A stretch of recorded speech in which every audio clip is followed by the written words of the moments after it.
ایک اور سوال کیا گیا تھا کہ زرارہ کے متعلق، ٹھیک ہے نا، کہ آپ کی کتب میں لکھا ہے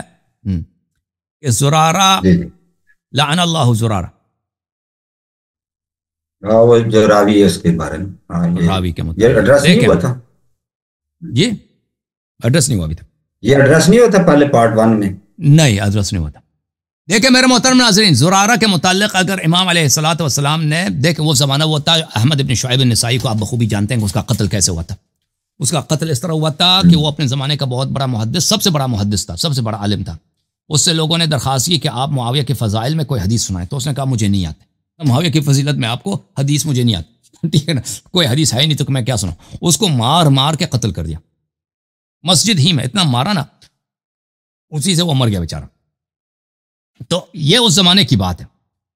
تو اس زمانے میں خود امام جعفر صادق علیہ السلام فرماتے ہیں کہ ہم جس شخص سے بھی محبت کا اظہار کریں اور حکومت کو پتہ چل جاتا ہے، لوگوں کو، متعصبین کو پتہ چل جاتا ہے کہ یہ شیعہ ہے، یہ امام جعفر صادق علیہ السلام کا صحابی ہے، تو لوگ اس کو قتل بہت خوشی سے، اس کے قتل میں جلدی کرتے ہیں کہ جلدی اس سے کو مارا جائے۔ تو اس وجہ سے ہمیں مجبوراً جو ہمارے پیارے صحاب ہوتے ہیں، ہمیں ان کے برائی بیان کرنی پڑتی ہے، لوگوں ان کی جان بچانے کے لیے،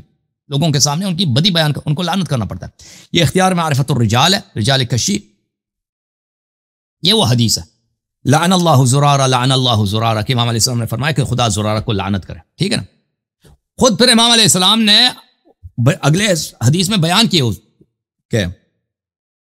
کیوں ایسا لعنت کیا۔ یہ اگلا حدیث ہے جی، زرارہ کے بیٹے کہتے ہیں کہ حضرت امام جعفر صادق علیہ السلام نے مجھے بلایا اور کہا کہ اپنے والد کو میری طرف سے سلام کہنا، اور ان سے وَقُلْ لَهُ، ان سے کہہ دیا اِنِّي إِنَّمَا أُعِيبُكَ دِفَاعًا مِّنِّي عَنْكَ، میں آپ کا عیب بیان کرتا ہوں، برائی بیان کرتا ہوں تاکہ آپ سے، آپ کی جان کو بچانے کے لیے۔ فَإِنَّ النَّاسَ وَالْعَدُوَّ يُسَارِعُونَ إِلَى كُلِّ مَنْ قَرَّبْنَاهُ وَحَمِدْنَا مَكَانَهُ، ہمارے دشمن اور عام مسلمان ہر اس شخص کو جلدی سے ہدف بناتے ہیں، نشانہ بناتے ہیں جو ہمارے قریب ہوں اور جس کے ہم تعریف کریں، لِإِدْخَالِ الْأَذَى فِي مَن نُحِبُّهُ وَنُقَرِّبُهُ، تاکہ ان لوگوں کو مزید اذیت کیا جائے جو ہمارے پیروکار ہیں، جو ہمارے نزدیک وہ آبرودار ہیں اور ہمارے نزدیک وہ باعزت ہیں۔ وَيَرْمُونَهُ لِمَحَبَّتِنَا لَهُ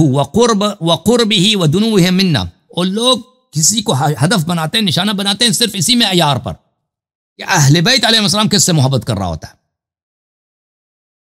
دیکھیں اس زمانے میں ناصبی بہت تھے، اس طرح نہیں تھے کہ سب لوگ یہ کام کرتے تھے، لیکن بہت سارے تھے ناصبی، اور حکومت ہی حضرات جو تھے وہ تو سبھی ناصبی تھے۔ یہ لوگ ہدف بناتے ہیں اس شخص کو جس سے ہم محبت کریں اور اس کو اپنے قریب سمجھیں اور اس سے ہم اس کی ہم عزت کریں۔ وَيَرَوْنَ إِدْخَالَ الْأَذَى عَلَيْهِ وَقَتْلَهُ وَيَحْمَدُونَ كُلَّ مَنْ عِبْنَاهُ نَحْنُ وَأَنْ نَحْمُدَ أَمْرَهُ، اور یہ ایسے شخص کے قتل کو اور اس کی اذیت کو جائز سمجھتے ہیں جس کی ہم تعریف کریں، اور جس بھی شخص کی ہم برائی بیان کریں اس کی وہ عزت کرتے ہیں، اس کی وہ قدر کرتے ہیں۔ فَإِنَّمَا أُعِيبُكَ لِأَنَّكَ رَجُلٌ اشْتَهَرْتَ بِنَا وَبِمَيْلِكَ إِلَيْنَا وَأَنْتَ فِي ذَلِكَ مَذْمُومٌ عِنْدَ النَّاسِ غَيْرُ مَحْمُودِ الْأَثَرِ بِمَوَدَّتِكَ لَنَا، میں آپ کا عیب بیان کرتا ہوں، آپ کو لعنت کرتا ہوں اس لیے کہ آپ مشہور ہو چکے ہیں کہ آپ شیعہ ہیں، آپ ہم سے محبت کرتے ہیں، آپ ہمارے آدمی ہیں، ہم آپ سے پیار کرتے ہیں، اور اسی لیے لوگ آپ کے دشمن ہو گئے ہیں کہ آپ اہل بیت علیہ السلام آپ سے پیار کرتے ہیں، تو اس لیے میں آپ کی برائی بیان کرتا ہوں، آپ کے عیب بیان کرتا ہوں تاکہ آپ کی جان کو بچایا جائے، ٹھیک ہے نا۔ تو یہ امام علیہ السلام کا قول ہے اور بہت لمبی حدیث ہے، تو یہ اس کا جواب ہے۔ جھوم جاؤ، پرواز کرو، کیوں فخر سے سر اٹھا، کیونکہ اللہ تعالیٰ نے تمہیں انتخاب کیا، صراط حق پر صرف تم ہو، صراط ایمان پر صرف کیا، کیونکہ اللہ تعالیٰ نے تمہیں انتخاب کیا، صراط حق پر صرف تم ہو، صراط ایمان پر صرف